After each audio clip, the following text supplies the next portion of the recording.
Yo, my name is Aries. For those that don't know me, if you do, welcome back. Today, we got my bad.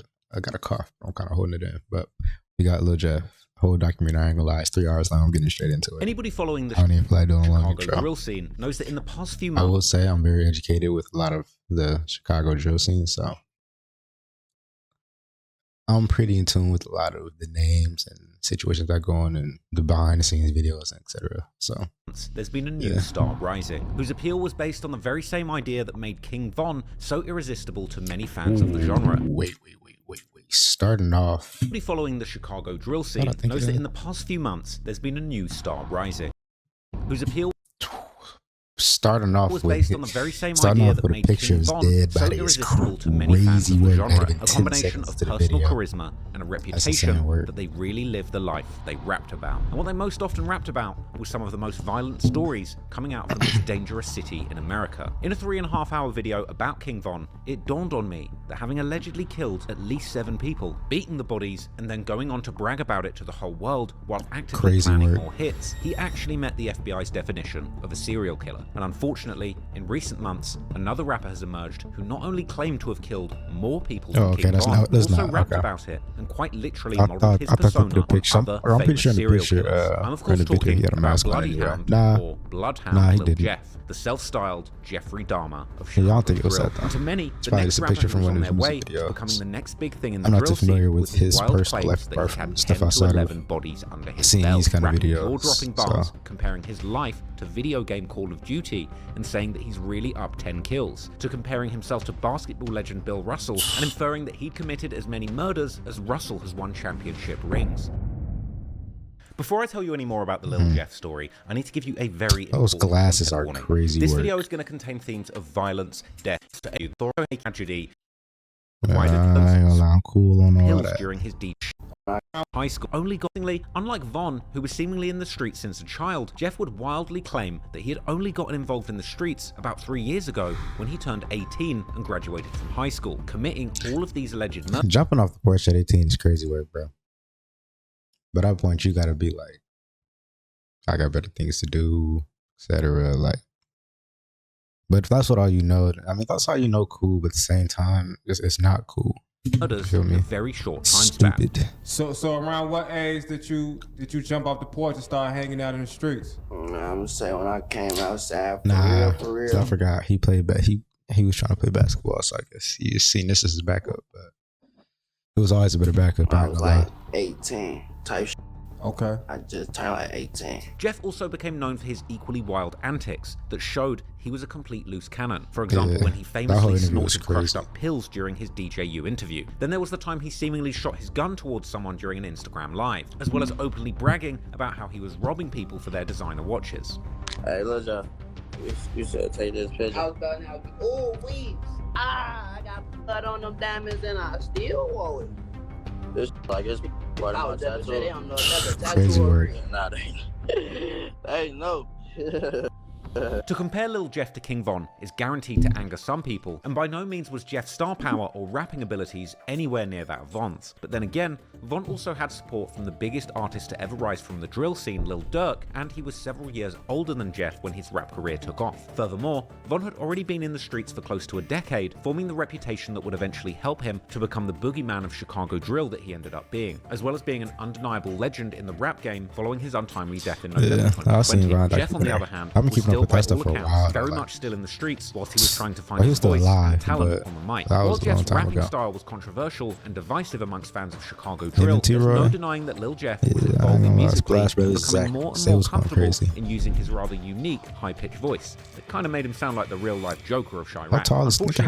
How tall is because as most drill fans know by now, on the 8th of June 2024, Lil Jeff was gunned down in the south side of Chicago, only about a half-a-mile walk from the notorious Parkway Gardens public housing complex, aka O Block, that King Von was known to rep. And, as always seems to be guaranteed these days, Lil Jeff's demise and the shootout that led up to it was all captured on surveillance footage, even going viral within the drill community just after it happened. Yeah. But it was not just the fact that Lil Jeff was killed that made the story blow up beyond the real audience, but more so how he died. I was tweaking. As when that surveillance video leaked soon after the news of his passing, the world saw a masked up Lil Jeff getting shot down as he was literally trying to chase another man to his house whilst wildly shooting in his direction. Something that he'd even claimed to have done before in several songs. After Lil Jeff's death, the media attention around him would blow up, with even more mainstream rap media platforms like No Jumper, who had previously not reported on him, including him in their content several times. Meanwhile, the twisted online detectives of the Chiracology subreddit were going into overdrive. In the days following Jeff's death, dozens and dozens of new threads and comments from his fans and haters would fill the platform, with the most devoted Lil Jeff-ologists eventually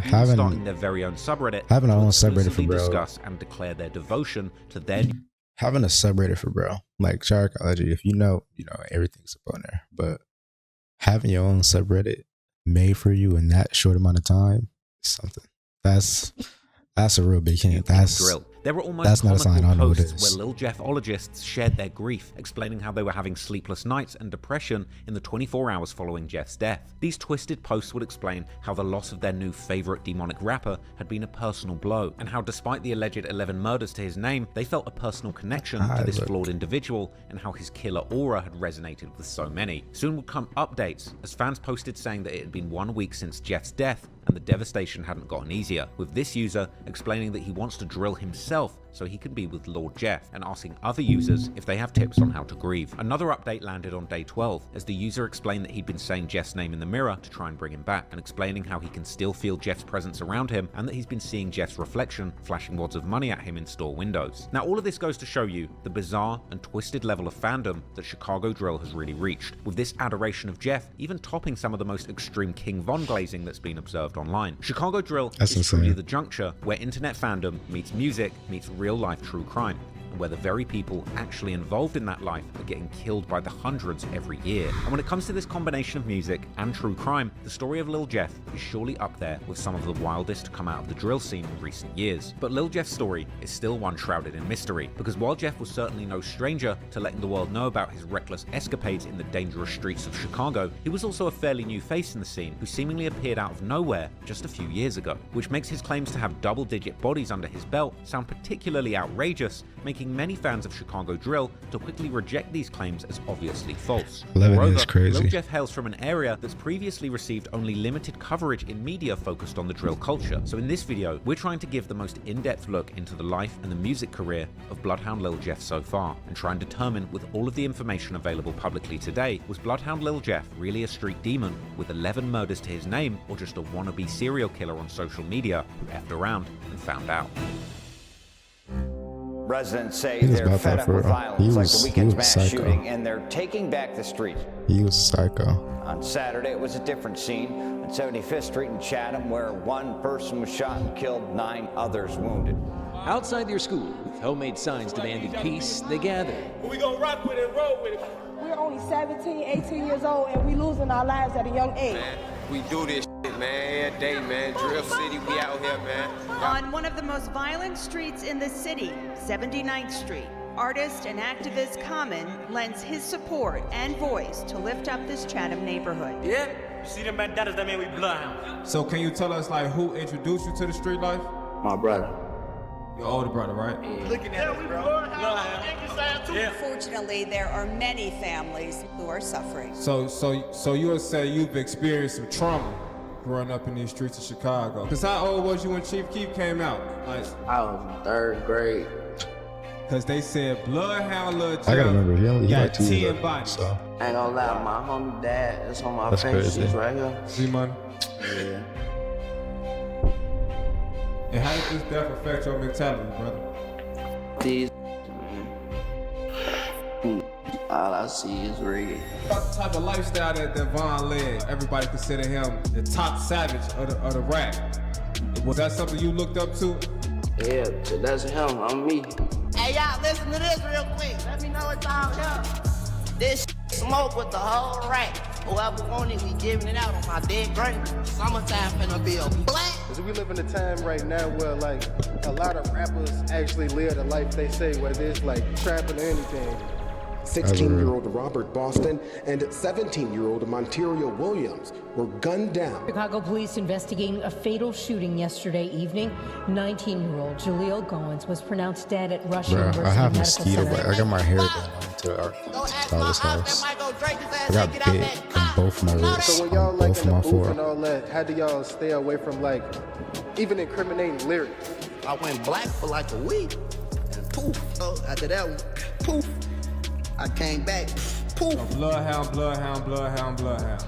Bloodhound, bloodhound. YB, bloodhound, bloodhound.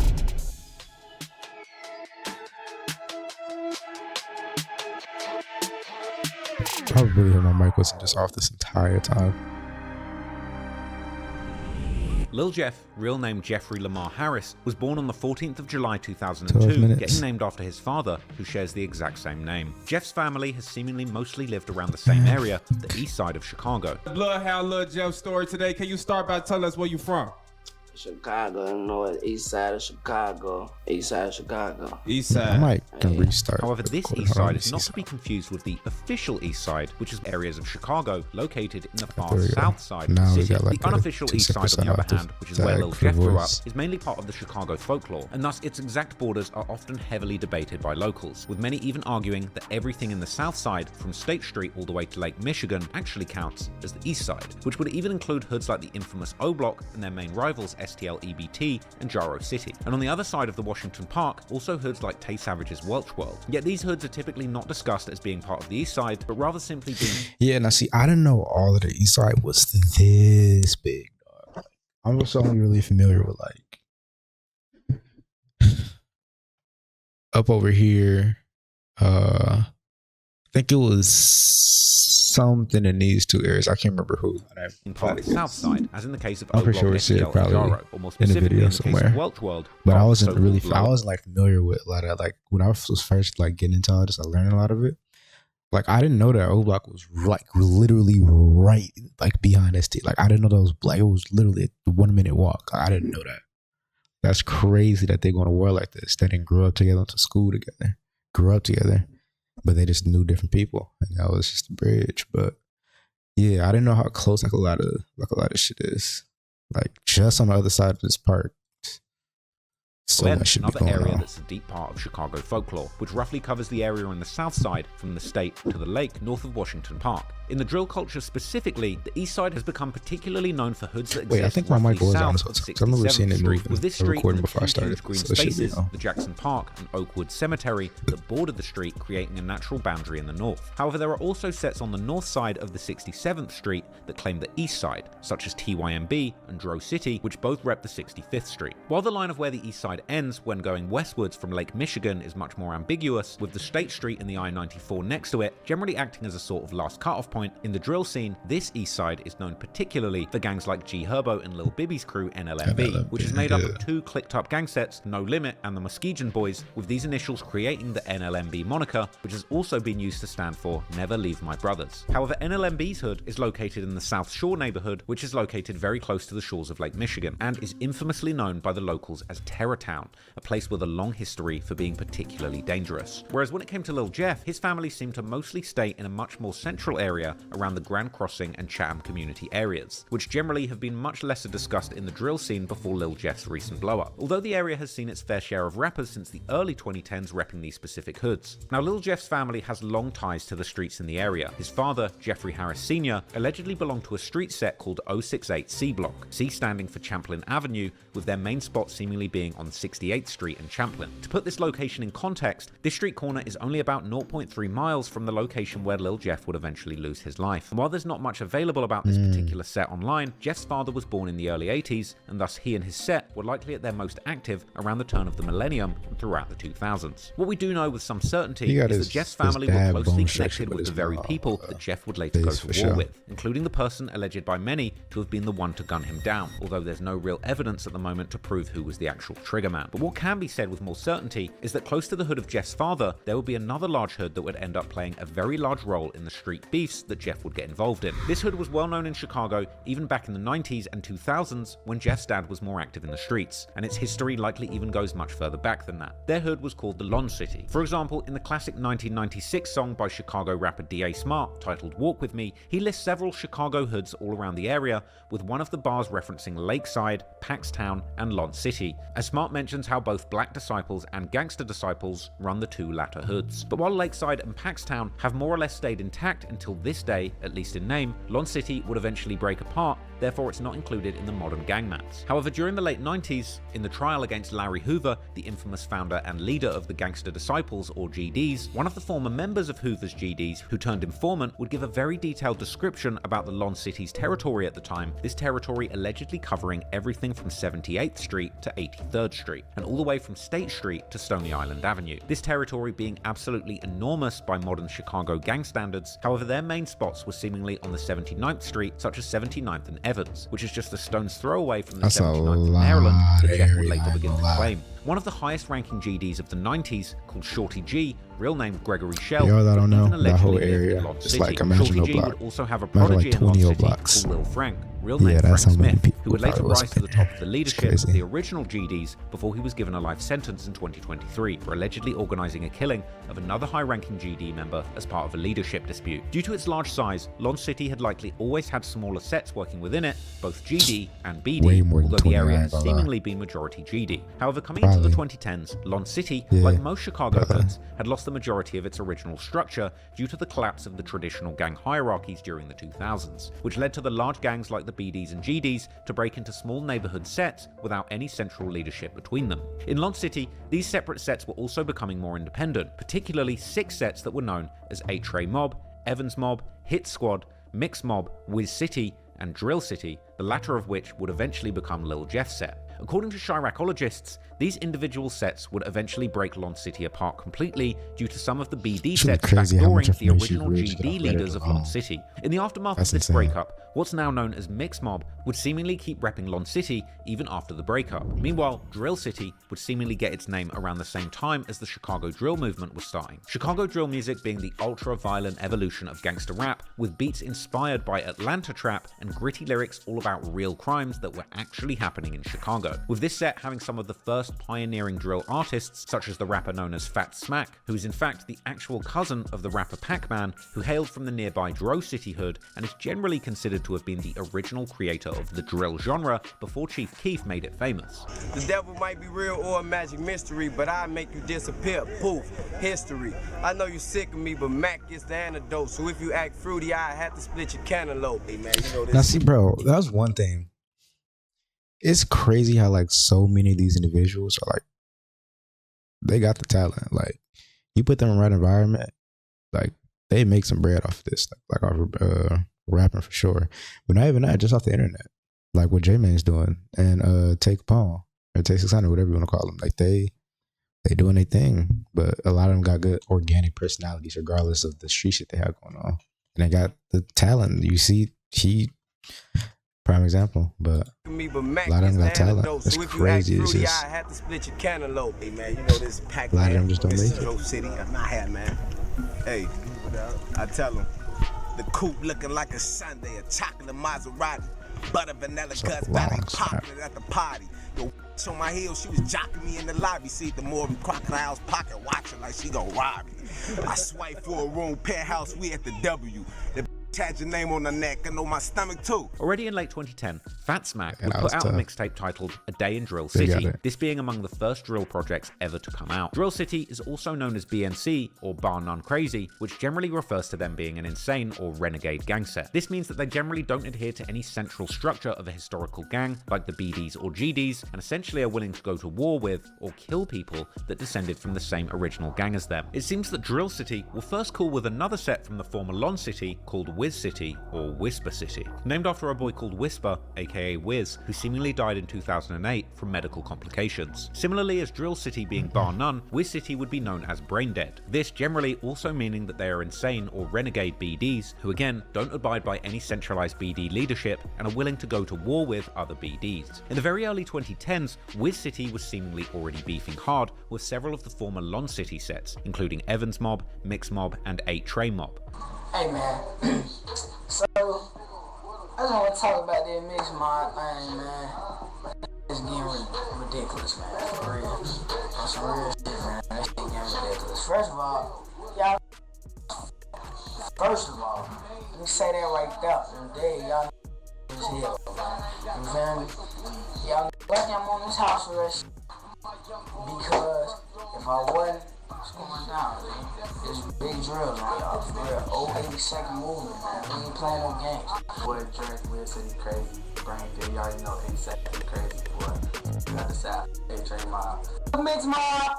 Mix Mob. All them, boy. We out here brain dead, crazy, boy. GDK, that fat, boy. See this, let's get it. Let's get it.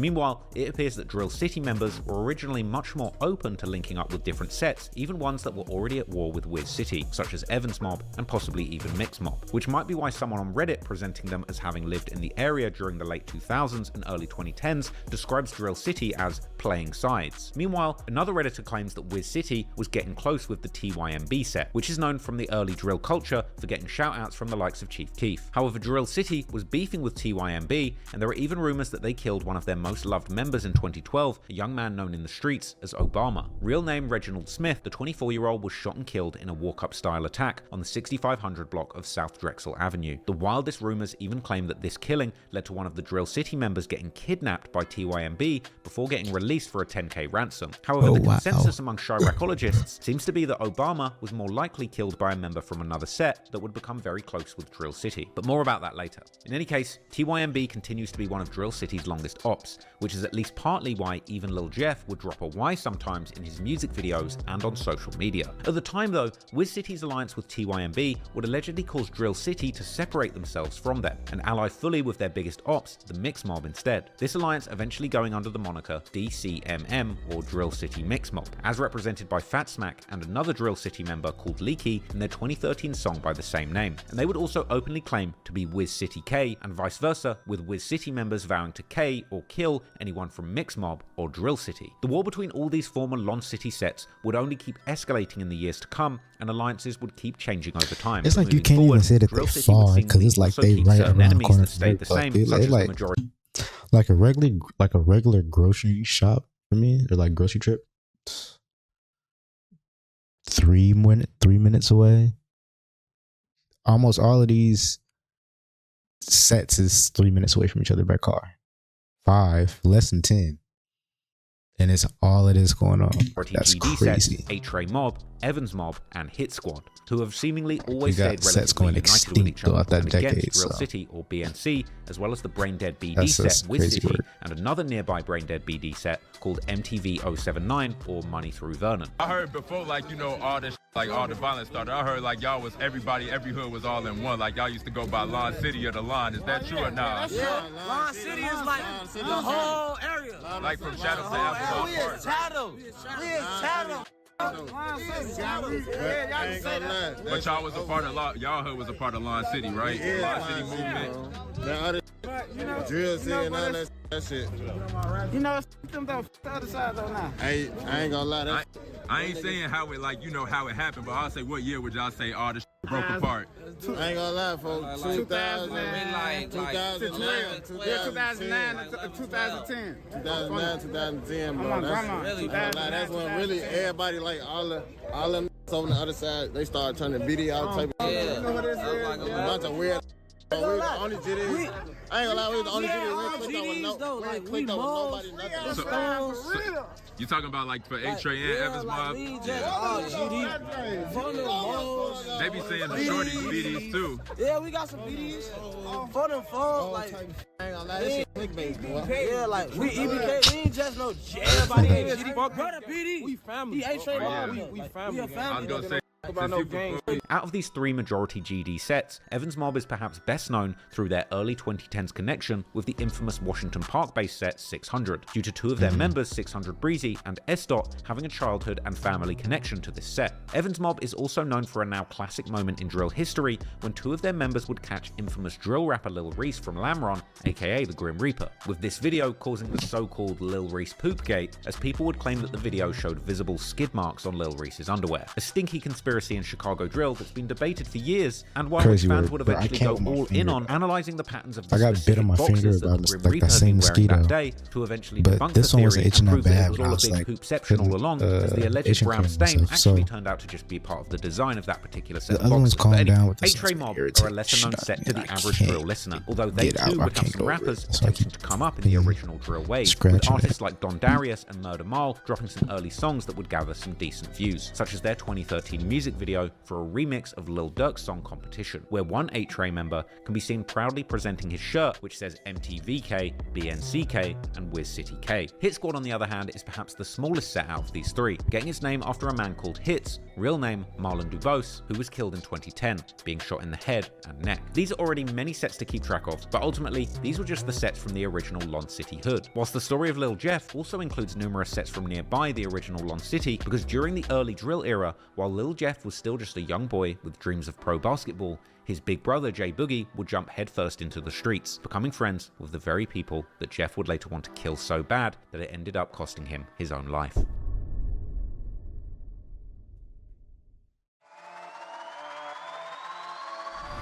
For many fans of Lil Jeff, his big brother Jay Boogie is perhaps best known for being the profile picture on Lil Jeff's Instagram account. However, Jay Boogie is almost 5 years older than Jeff and has had a long history by himself in the streets of Chicago, his name being familiar to many of those drill fans who have followed the scene since its inception. Both Boogie and Jeff seemingly spent their early years in the far south side of Chicago in the Burnside neighborhood, more specifically in a hood called Flipside, which reps the 93rd Street, with Jeff attending the CICS Elementary School close by on the 95th Street. Boogie, who was at the time also going by the name Young Khalifa, will be close with one of the most loved members of Flipside called Tay, who would unfortunately be killed in August 2014, with Flipside starting to call their hood Tay Block in his honor. However, it seems that before Tay's death, Boogie would seemingly either move more up north, or at least begin to spend more time around the Woodlawn neighborhood, not far from Drill City's hood, with guys from a set called Chris World. Chris World is named after a 14-year-old boy called Christopher Travis, also known as Lil Chris, who was killed all the way back in 2010 by a man named Cordell Glover,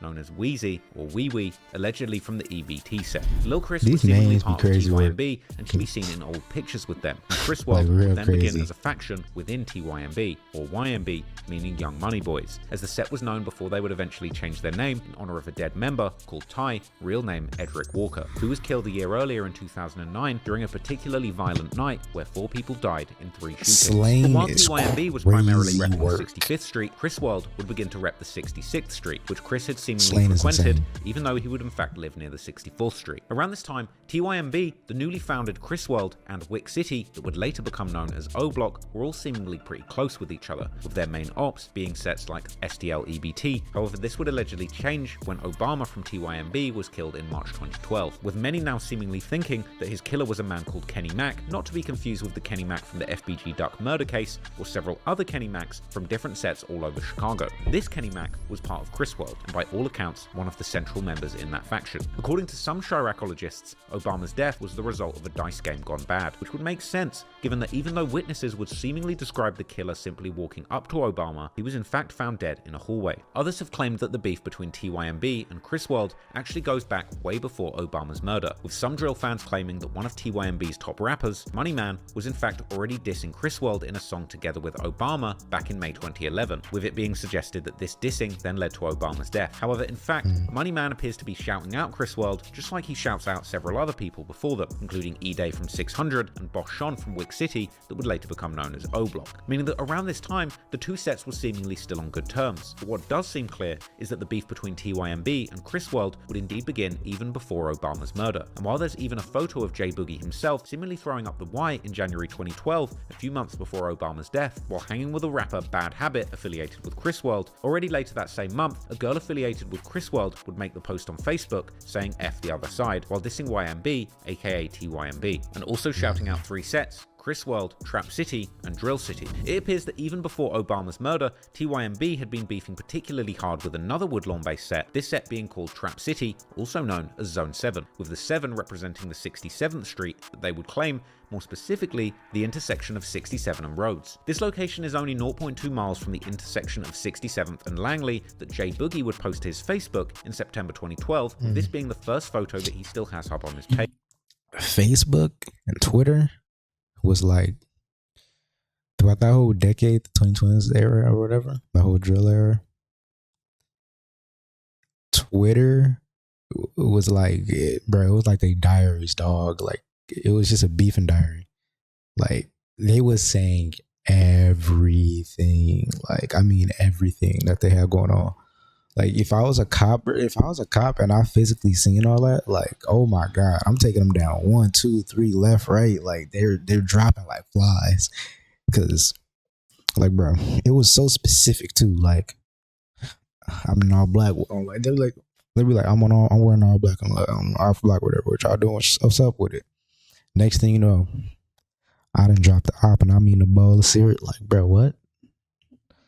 Like you just, and it'd be like so many, and they keep, you know, it's most people talking about it at the same time. You got the ops talking about it, your homie celebrating, so they dissing them too, etc. So it's just like, oh my God, this is a long line of just self-incrimination. Like, it's insane. Trap City and TYMB's beef was at this point well established, with beloved members like a 17-year-old named Rio, real name Ryan Gibson, having allegedly also been killed by TYMB in October 2011. Trap City and TYMB had also been beefing through music, such as the TYMB member B Gutter releasing a diss song towards Trap City called Gangbang 067K Diss in January 2012, a song where he dissed numerous members and ended the song with an outro, sending a clear message to both Trap City and Drill City, as well as shouting out TYMB's allies at the time, Wick City, aka O-Block, Lamron, 600, and Mac Creek, which at the time was a faction that was part of Dro City. It seems that as early as late 2011, Chris World had been getting increasingly close with Trap City, in the process cementing their beef with TYM. I'm gonna keep it there.